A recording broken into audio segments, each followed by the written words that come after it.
जिलार खबर जानापी आपण जिलार नामटी कमेंट करूँ। चलतु नजर पकाइबा संपूर्ण खबर उपरे। श्रम कार्ड योजना सरकार द्वारा परिचालित होउछि। एही योजना अधीन रे लक्ष लक्ष लोक उपकृत होउछन्ति।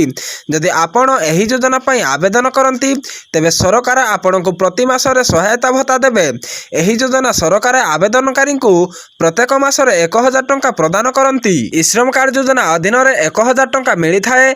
एहा सहित आवेदनकारी को 2 लाख टंका दुर्घटना बीमा मध्य प्रदान करा जाउछि। जहार लाभ श्रमिक माने सीधा सड़क उठाउछन्ति। 1000 टंका सीधा सड़क आवेदनकारी बैंक अकाउंट रे जमा हेउछि। तेबे वर्तमान समय रे अनेक लोक श्रम कार्ड योजना रे लाभ उठाइछन्ति।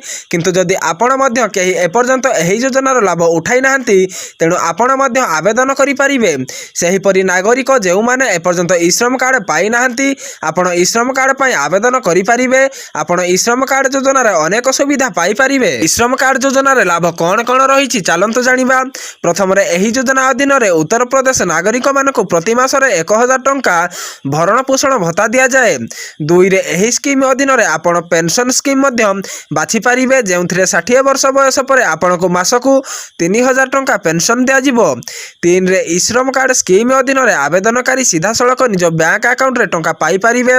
4 रे केवल श्रमिक श्रेणी रो नागरिक माने एही योजना लाभ पाई थांती। श्रम कार्ड योजना पाई कि आवेदन करि परिबे घरोई श्रमिक, रिक्शा चालक, पनीपरिबा विक्रेता, रास्ताघाट विक्रेता, खबर कागज विक्रेता क्षेत्र में काम करुवा कृषक माने। श्रम कार्ड तालिका किपरि जांच करिवे देय तालिका आपणक नाम रही कि नहीं जानिबा पई आपण ऑफिशियल वेबसाइट प्रदर्शन करी जांच करि परिबे। एथिपई आपणको निम्न रे दिया जाइथिया पदक्षेप गुडी को अनुसरण करिबाकू पड़िबो।